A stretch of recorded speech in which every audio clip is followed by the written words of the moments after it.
कहानी 1984 कर्नाटक के एक छोटे से शहर की है। शहर में कई दिनों से काफी हलचल मची हुई थी।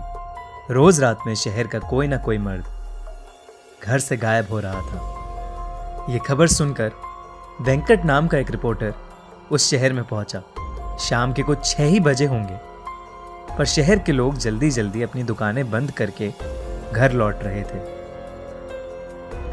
वेंकट ने देखा कि हर घर के बाहर कन्नड़ा में नालेबा यानी कल आना ऐसा लिखा है।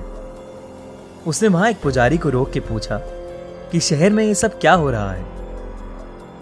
उस पुजारी ने उसे बताया कि शहर में एक लाल साड़ी वाली चुड़ैल घूम रही है।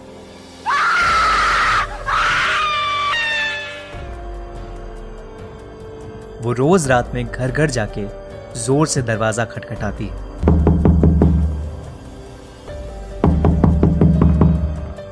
और घर के अंदर जो भी मर्द है उसका नाम पुकारती है। कोई भी आदमी उसकी आवाज को नजरअंदाज नहीं कर पाता और दरवाजा खोल देता है।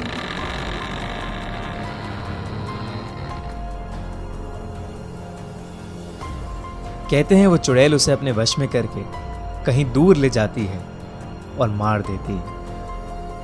इसीलिए शहर के लोगों ने उससे बचने के लिए घर के बाहर नालेबा लिखना शुरू किया, जिसे पढ़ के वो आज नहीं बल्कि कल आए और यही सिलसिला जारी रहे। इतना कहकर वो पुजारी जल्दी जल्दी अपने घर के रास्ते चला गया। वेंकट को कल के अखबार के लिए अच्छी कहानी तो मिल गई, पर कुछ ही दूर जाते ही उसका स्कूटर पंक्चर हो गया। अंधेरा हो चुका था और सब लोग अपने घर के अंदर जा चुके थे। अचानक से वेंकट को लगा कि उसके आसपास कोई है, तो वो स्कूटर लिए तेजी से आगे चलने लगा। किसी ने बहुत ही मधुर आवाज में उसका नाम पुकारा, वेंकट, वेंकट। वेंकट ने जैसे ही स्कूटर के शीशे की ओर देखा, वो स्कूटर वहीं छोड़ के बहुत तेजी से आगे भागा। वो एक छोटे से मकान में जाके छिप गया और दरवाजा अंदर से कस के बंद कर लिया। दरवाजे पर जोर जोर से खटखट होने लगी और उसे अजीबो गरीब आवाजें सुनाई देने लगी। वेंकट बुरी तरह डरा हुआ था। कुछ देर बाद जब सारी आवाजें शांत हुई तो उसने बहुत हिम्मत करके दरवाजा खोला।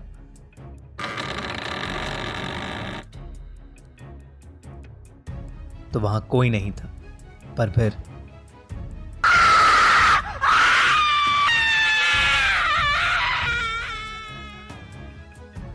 सुबह हुई तो वेंकट उसी घर में बेहोशी की हालत में पड़ा मिला। वो दिन था और आज का दिन है। वेंकट को कभी समझ नहीं आया कि उस रात उसके साथ क्या हुआ। शहर के लोगों ने कहा कि वो उस शहर का नहीं है, शायद इसीलिए बच गया। कुछ महीनों बाद उस चुड़ैल का कोई किस्सा सुनने में नहीं आया।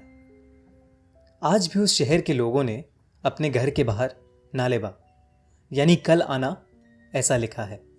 फिल्म स्त्री इसी सच्ची कहानी पर आधारित है। सब्सक्राइब करिए और सुनिए हर मंडे एक ऐसी ही सच्ची हॉरर स्टोरी। और अगर आपके पास भी कोई ऐसी ही कहानी या अनुभव है तो कमेंट्स में ज़रूर लिखें।